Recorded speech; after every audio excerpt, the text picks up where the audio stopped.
Oke, mungkin sebelum saya lanjutkan, izin untuk kepada kelompok penilai, apakah semuanya sudah hadir? Sudah Mbak Askia. Baik, terima kasih banyak Mas Ahmad Diandra atas konfirmasinya. Oke, baik. Di sini saya izin memperkenalkan diri kembali. Saya Askia Nur Ramadhani Prasetyo selaku moderator dari kelompok 4 atau K04 kelas B yang akan membahas mengenai optimalisasi waktu dan biaya alat bongkar batu bara menggunakan eskavator Komatsu PC200 dengan dump truck Scania P460 B8x4 heavy tipper dari kapal tongkang 180 feet. Boleh di next. Oke, jadi di sini kami beranggotakan 7 orang, yaitu yang pertama ada Aldrich Raihan Kusuma dengan 3 digit NIM terakhir 076, ada Variansyah Muhammad dengan 3 digit NIM terakhir 047, ada Kathleen Quina dengan 3 digit NIM terakhir 044, ada Kintan Aurelia Ridwan dengan 3 digit NIM terakhir 081, ada Lea Ramdhani dengan 3 digit NIM terakhir 012, ada Rashid Ihsan Ardani dengan 3 digit NIM terakhir 094, dan ada saya Askia Nurramadani Prasetyo dengan 3 digit NIM terakhir 040. Boleh dilanjut? Oke, jadi ini adalah 4 alasan kami mengapa kami ingin membahas seperti judul yang sudah disebutkan sebelumnya. Yaitu yang pertama karena proses bongkar batu bara itu masih membutuhkan sinkronisasi antara alat muat dan alat angkut. Lalu alasan yang kedua adalah ketidakseimbangannya kinerja alat yang menyebabkan antrian, adanya idle time dan juga pemborosan biaya. Alasan yang ketiga adalah kondisi lapangan seperti tongkang, karakteristik material, dan juga jarak hauling itu masih sangat mempengaruhi waktu kerja gitu.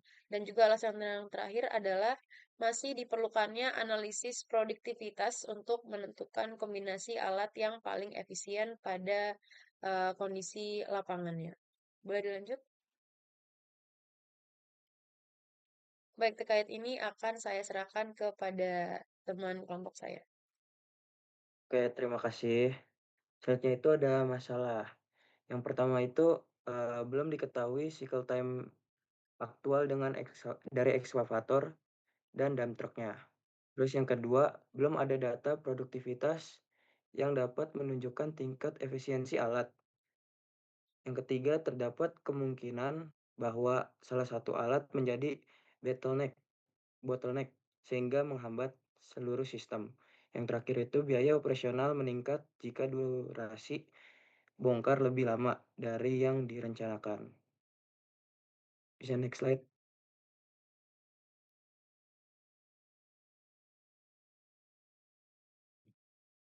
Tujuan kita tujuan penelitian kita ini untuk menghitung cycle time alat berdasarkan kondisi kerja. Terus menghitung produktivitas eskavator dan dump truck.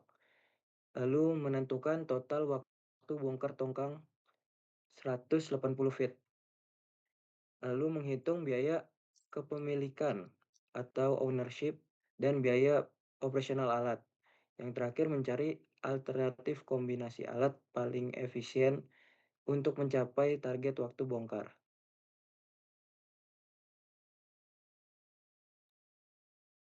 Landasan teori yang diambil itu ada produktivitas alat adalah jumlah material yang dapat dipindahkan per jam. Cycle time sama dengan waktu satu siklus kerja alat. Itu loading, hauling, dumping, dan kembali. Terus efisiensi kerja dipengaruhi oleh kondisi operator, kondisi material, dan kondisi lapangan. Biaya alatnya itu terdiri dari biaya kepemilikan, penyusutan, bunga asuransi, lalu biaya operasional seperti BBM, perawatan, operator, dan reparasi. Baik, selanjutnya saya akan menjelaskan spesifikasi alat. Untuk alat yang digunakan, alat muatnya adalah ekskavator Komatsu PC200. Nah, ekskavator ini memiliki kapasitas bucket sekitar 1,0 meter kubik dengan kapasitas efektifnya kurang lebih 0,8 ton per siklusnya. Dan keunggulan ekskavator Komatsu PC200 ini, dia manuvernya fleksibel dan cocok digunakan di area kerja terbatas, seperti di atas atau di sisi si kapal tongkangnya. Dan untuk alat angkutnya kita menggunakan dump truck Scania P460B 8x4 heavy tipper dengan kapasitas angkut sekitar kurang lebih 34 ton per litasenya. Dump truck ini digunakan untuk mengangkut batu bara sejauh kurang lebih 13,5 km menuju area stockpile-nya. Nah, si kapasitas sama jaraknya ini akan menentukan ritase dan durasi bongkar muatnya secara keseluruhan.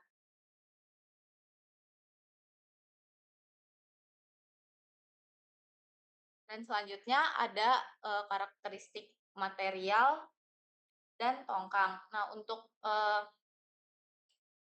kapal tongkangnya ini kita karakteristiknya itu tongkang 180 feet dengan kapasitas 0,8 ton per meter kubik. Nah, kondisi materialnya ini apakah basah atau keringnya akan mempengaruhi kecepatan loading karena dapat memengaruhi tingkat keterisian si bucket dan waktu siklus ekskavatornya. Dan untuk kapal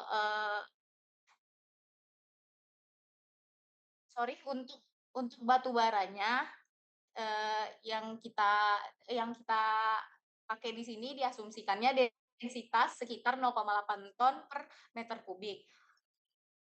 Dan untuk kapal tongkangnya digunakan yang berukuran 180 feet dengan kapasitas muatan sekitar 8.000 ton. Nah, penataan material ini di dalam tongkang juga bisa berpengaruh terhadap kelancaran operasi karena kalau misalkan materialnya tidak merata, ekskavator membutuhkan waktu yang lebih lama untuk menjangkau muatannya.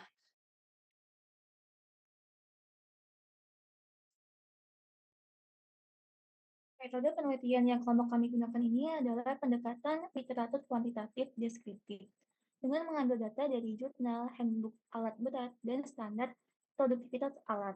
Langkah-langkahnya itu yang pertama kami menghitung cycle time alat, lalu menghitung produktivitas, menentukan waktu bongkar total, menghitung biaya alat, dan memberikan alternatif kombinasi alat. Boleh di next.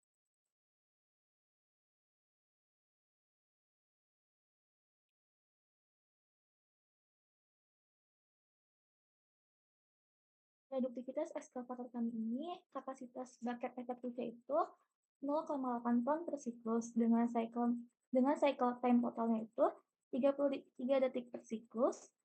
Efisiensi kerja operator itu 83%, sehingga produktivitas ekskavator itu didapatkan 65,19 ton per jam. Yang dapat disimpulkan bahwa ekskavator ini bekerja lebih cepat daripada alat.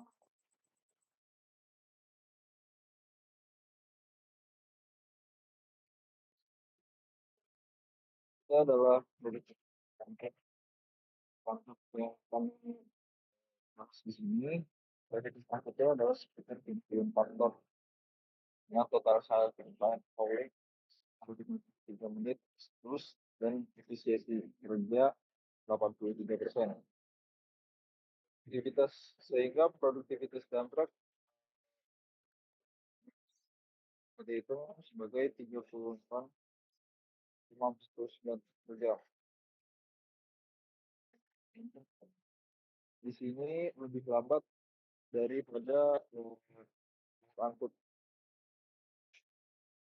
daripada alat muat. Sedikit potensi dapat terjadi. Perbandingan aktivitas antara ekskavator dan gimana ekskavator kulitnya 19 per jam dan dump truck 78,9 ton per jam. Sini dump truck menjadi faktor yang positif yang efisiensi jadinya naik. Efisiensi jumlah dump truck harus menyesuaikan produktivitas ekskavator.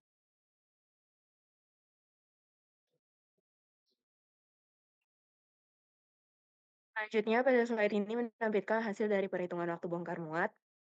Totalnya untuk kapal tongkang 180 feet dengan muatan sekitar 8.000 ton. Kalau ditinjau berdasarkan produktivitas ekskavatornya dengan kapasitas yang sudah dihitung yaitu 65,19 ton per jam, maka waktu bongkar muatnya ketika dimasukkan rumus, maka dibutuhkan sekitar 122,7 jam atau kurang lebih 5,1 hari. Lalu berdasarkan dari dump truknya, dengan produktivitas yang telah dihitung sebelumnya yaitu 38,49 ton per jam, maka waktu bongkar muat menjadi jauh lebih lama, yaitu sekitar 207,9 jam atau setara dengan 8,7 hari. Nah, dari hasil ini dapat disimpulkan bahwa sistem bongkar muat ini tidak mungkin selesai dalam waktu 3 hari. 3 hari ini adalah asumsi optimalnya bongkar muat. Nah, tidak apabila hanya menggunakan satu ekskavator dan satu dump truck, maka kinerja dump truck ini dilakukannya evaluasi sistem. Boleh di next.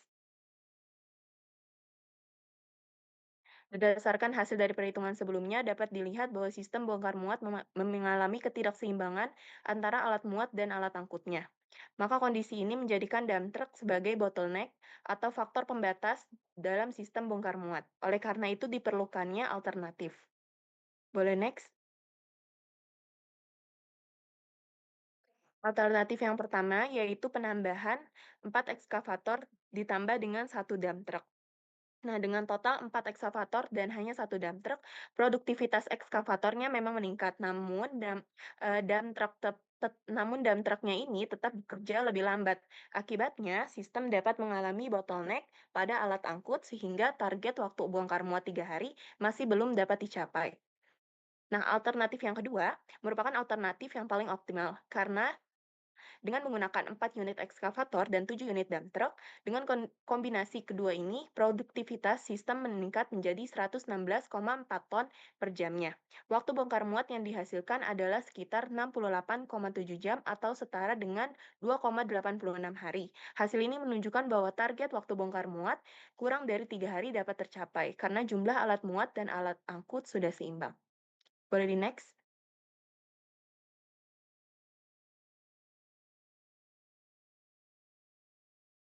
Oh. Selanjutnya itu biaya kepemilikan ekskavator. Harga ekskavatornya sendiri yaitu 1.350.000.000. Nah, umur ekonomisnya itu 5 tahun. Biaya penyusutan, bunga pajak asuransi dihitung per jam. Jadi totalnya itu Rp213.300 per jam.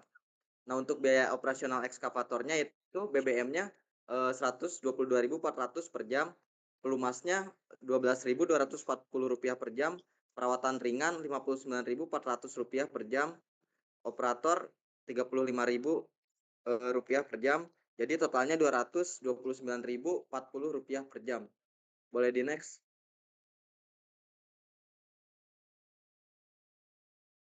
Nah, jadi total biaya ekskavator yaitu biaya total sama dengan kepemilikan ditambah operasional. Jadi biayanya Rp442.340 per jam. Semakin lama durasi bongkar, semakin besar pula biaya alat. Optimalisasi waktu, kemudian penghematan biaya yang signifikan.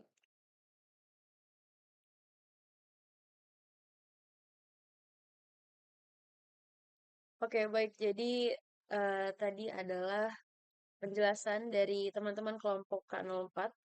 Di sini saya izin menyimpulkan, jadi kesimpulan yang kami dapat itu adalah dump truck itu ternyata merupakan bottleneck utama dalam sistem bongkar ini. Jadi produktivitas eskavator itu lebih tinggi sehingga perlu penyesuaian jumlah alat angkut seperti itu.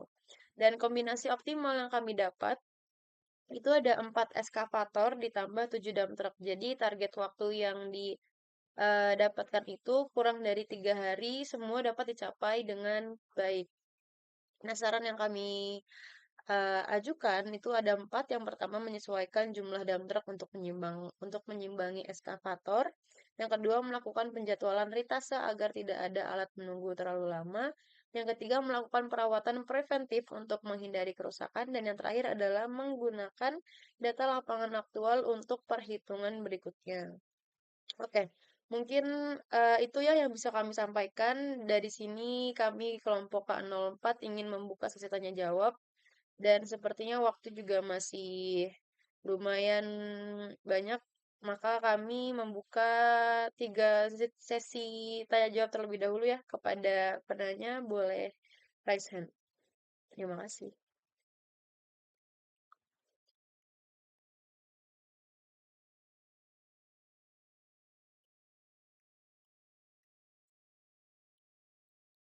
Dari teman-teman yang lain, apakah ada yang ingin bertanya untuk kelompok K04?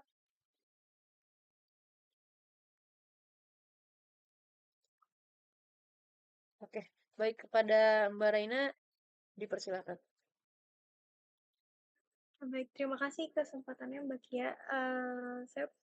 Pertanyaan saya terkait menurut kelompok K04 seberapa besar pengaruh atau bagaimana dampak perubahan dari asumsi efisiensi kerja sebesar 83% terhadap hasil penelitian. Seperti itu. Baik, terima kasih banyak ya kepada Mbak Raina. Untuk teman-teman K04, seperti sudah cukup jelas juga pertanyaannya. Lalu kepada penanya yang lain, apakah ada? Jika ada, boleh langsung raise hand.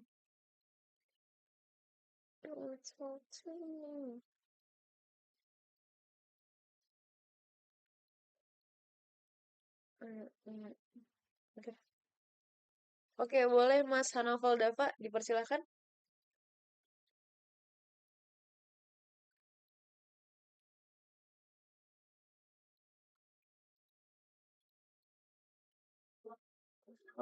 Apakah suara saya terdengar? Sudah terdengar Mas Hanoval. Ya. Pertanyaan saya, apakah penambatan alat selalu menjadi solusi terbaik untuk mengejar target waktu bongkar muat? Itu aja sih. Baik, Mas Novel, terkait penambahan alat ya? Oke. Oke, terima kasih Mas Novel. Saya tampung dulu, apakah masih ada yang ingin bertanya lagi? Satu orang lagi mungkin?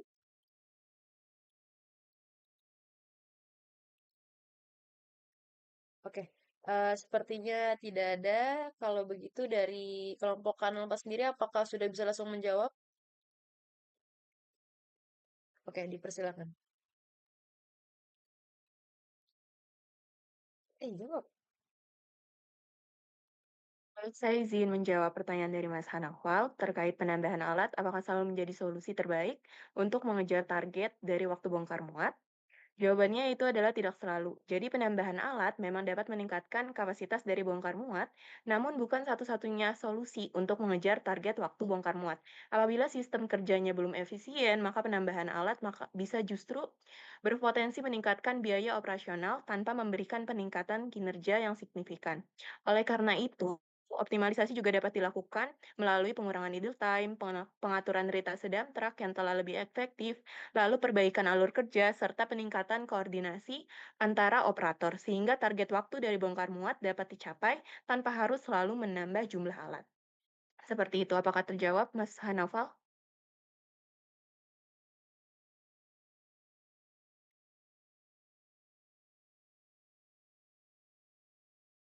Oke, bagaimana Mas Hanoval Dava?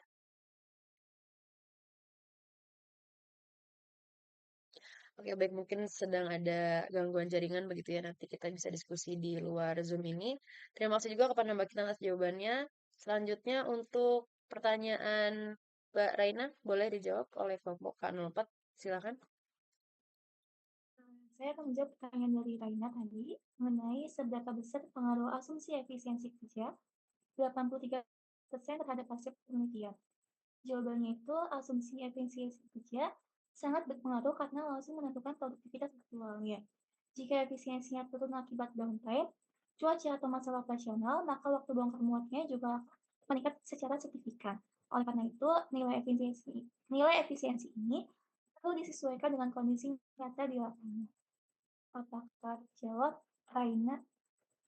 Sangat terjawab, terima kasih Mbak Laila. Iya, sama. Oke, terima kasih kepada Mbak Laila dan juga Mbak Raina ya atas pertanyaan dan jawabannya tadi. Untuk satu pertanyaan lagi, apakah ada yang ingin bertanya? Terakhir? Oke, mungkin tidak ada ya. Kalau begitu, Saya selaku moderator dari S35K04 kelas B mengucapkan terima kasih dan juga mohon maaf apabila ada beberapa kesalahan kata. Tadi juga ada satu anggota kelompok kami yang tidak bisa on cam karena ada kendala di device. Kurang lebihnya kami ucapkan terima kasih atas perhatiannya dan juga selamat malam semuanya. Terima kasih.